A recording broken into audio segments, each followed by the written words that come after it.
नाज़रीन इकराम, यूं लग रहा है कि काउंटडाउन शुरू हो चुका है और किसी भी लम्हे कुछ भी हो सकता है। अमेरिका ने ईरान को हर तरफ से घेर लिया है। अमेरिका ने मजीद बहरी बेड़े और मजीद अपने स्ट्राइक ग्रुप एयरक्राफ्ट कैरियर जो हैं वो भी पहुंचा दिए हैं। और अब इस सब के अंदर ईरान जो है उसने एक मास्टर स्ट्रोक खेलने का फैसला किया है। मास्टर स्ट्रोक यह है कि ईरान आबनाए हरमज जो है उसका कंट्रोल संभालने जा रहा है। ईरान ने एडवाइजरी जारी कर दी है और ईरान ने कुछ एडवाइजरीज के साथ साथ नोटम्स जारी किए हैं और ममालिक पूरी दुनिया के जितने हैं उन्हें कुछ एरियाज में बाज रहने का एक हुक्मनामा जारी किया है। इसमें रूस और चीन जो हैं इतलात ये आ रही हैं कि वो भी ईरान के साथ हैं। जंगी तैयारियां नए मरहले में दाखिल हुई हैं और इस हवाले से कुछ एक्सक्लूसिव डिटेल्स हैं जिन्हें डिस्कस करना इस वक्त बहुत ज़्यादा ज़रूरी है। लेकिन उससे पहले वही दरखास्त के अगर अभी तक आपने हमारी इस वीडियो को लाइक नहीं किया, लाइक ज़रूर कर दें। आपको मालूम है कि भारत, अफगानिस्तान और पाकिस्तान मुखालिफ मुतअद्दिद अकाउंट्स की तरफ से हमें रिपोर्ट किया जा रहा है। इस रिपोर्टिंग का असर ज़ायल करना आपके हाथ में है। इस वीडियो को लाइक करें के बजाय ज़्यादा से ज़्यादा कॉमेंट्स करें और अगर हो सके तो इस वीडियो को आपने मुख्तलिफ व्हाट्सएप ग्रुप्स जो है उनमें शेयर भी करना है। सबसे पहले तो नाज़रीन इकराम, आपको मैं एक और डेवलपमेंट दूर रात गई ये खबर आई है कि वज़ीर आज़म पाकिस्तान जो है उन्होंने ईरान के सदर से टेलीफोनिक रब्ता किया है, जिसमें दो तरफा ताल्लुकात के दायरे कार में ताउन मजीद मजबूत बनाने के अज़म का इजहार किया गया और बदलती हुई इलाकाई सूरत हाल जो है वो डिस्कस हुई। वज़ीर आज़म ने खित्ते में अमन सलामती तरक्की के लिए पायदार मुज़ाकरात, सिफारती तबादला ख्याल की अहमियत पर जोर दिया। दो तरफा ताल्लुकात के दायरे कार में ताउन मजीद मजबूत बनाने के अज़म का इयादा किया। और मैं आपको ये भी बता दूं कि अक़वाम मुत्तहिदा में अमरीका ने एक करारदाद पेश की जिसे अमरीका, यूरोप और सबकी सपोर्ट हासिल थी ईरान के खिलाफ, और ईरान के अंदर जो प्रोटेस्टर्स के साथ हुआ उसके खिलाफ पाकिस्तान ने उसकी भी मुखालफत की है। और सऊदिया और पाकिस्तान SMDA साइन कर चुके हैं। सऊदिया ने भी अपनी एयर स्पेस ईरान के खिलाफ इस्तेमाल ना हो उसके हवाले से बड़ा अहम तरीन कदम उठाया। और फिर सऊदी वली अहद मोहम्मद बिन सलमान जो है उन्होंने भी ईरान के सदर से गुफ्तगू की। और अभी मोहम्मद बिन सलमान के जो छोटे भाई हैं खालिद बिन सलमान, मिनिस्टर फॉर डिफेंस सऊदिया के वजीर दिफा, वो भी अमेरिका जा रहे हैं। और पाकिस्तान और सऊदिया की इस वक्त कोशिश है, और इवन तुर्की की, क्योंकि यही वो मुल्क हैं जो इस पूरे सिनेरियो को अगर हम एनालाइज करें तो आलम इस्लाम के अंदर जरा एक ब्लॉक बना के और जरा स्टैंड ले रहे हैं ना।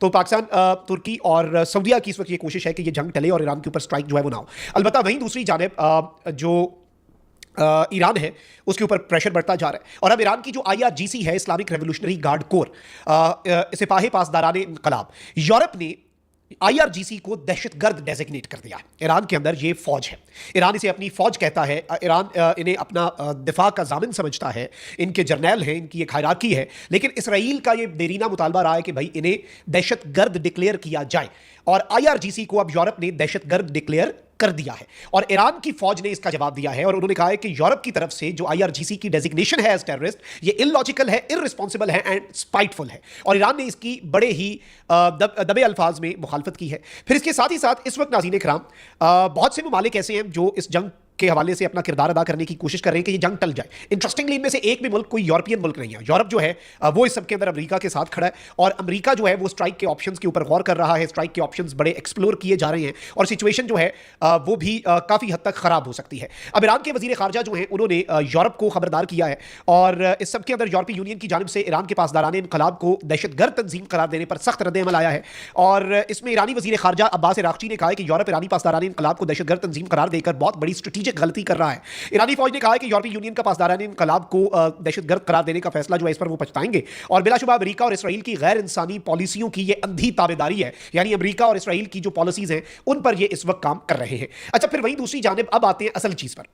नाज़रीन इकराम, इनिशियली हमारे पास ये खबर आई सोर्सेज से कि IRGC की जो नेवी है वो लाइव फायर एक्सरसाइजेस करेगी स्ट्रेट ऑफ हुर्मज में। अब नाए हुर्मज वो नैरो पैसेज जो कि दुनिया की तेल की सप्लाई को बड़ा क्रूशल है उसके लिए, और ईरान इसे बंद कर सकता है इन केस कि कोई जंग छिड़े। लेकिन अमेरिका उससे पहले ईरान का नेवल ब्लॉकेड और ऑयल ब्लॉकेड लगा के इसका भी कंट्रोल संभालना चाह रहा है। इसी अब नाए हुर्मज पर ये इतना नैरो पैसेज है कि अमेरिका और ईरान के जो सर्वेलेंस वाले ड्रोन्स हैं वो भी पिछले दिनों आमने सामने आए, ऑलमोस्ट 48 आवर्स अगो। नाज़रीन इकराम, मैरीटाइम ट्रैफिक एडवाइजरीज जो हैं वो इस वक्त बड़ी इंपॉर्टेंट होने जा रही है, क्योंकि ईरान अब ये फैसला किया कि हम लाइव फायर एक्सरसाइजेस करेंगे अब नाए हुर्मज में। यानी अब अगर अमेरिका की कश्तियां यहां पर आती हैं उससे पहले ईरान ये कह रहा है कि हम यहां पर मशक़ें करने जा रहे हैं, हम यहां पर लाइव फायरिंग ड्रिल्स करेंगे। कोई इस एरिया में ना आए, किसी को लग गई तो हमें ना कहना हमने पहले बता दिया। अच्छा, इसमें अब अल जजीरा जो है नाज़रीन इकराम उसने भी ये रिपोर्ट किया और एसोसिएटेड प्रेस जो है उसने भी ये रिपोर्ट कर दिया है कि Iran has issued a warning to ships at sea. Iran ने जो समुद्र के अंदर जितनी कश्तियां इस वक्त मौजूद हैं जो इस पैसेज को इस्तेमाल कर सकती हैं स्ट्रेट ऑफ हुर्मज को, उनके लिए एक वार्निंग जारी की है कि it plans to run a drill next week that would include live fire, Iran मशक़ी करेगा जिसमें लाइव फायरिंग भी होगी। और ये नाज़रीन कराम दुनिया की 20% ऑयल की सप्लाई इस जगह से जाती है, ठीक है। और ईरान ने कहा है कि इस एरिया के अंदर भी हमने लाइव फायरिंग करनी है, तो यहां से जरा मोहतात होकर गुजरना और हमारी मैरी टाइम एडवाइजरीज पे नोटमार जो होता है, नोटिस टू मेरीन्स, उस पर नजर रखना, हम कुछ भी कर सकते हैं। और इस सबके अंदर ईरान का प्रेस टीवी जो है, जो कि ईरानियन स्टेट टीवी है, उसने भी कंफर्म कर दिया है कि लाइव फायर नेवल एक्सरसाइजेज जो हैं वो होंगी, और इसमें स्पेसिफिक डे या कोई और चीज इन्होंने नहीं बताई।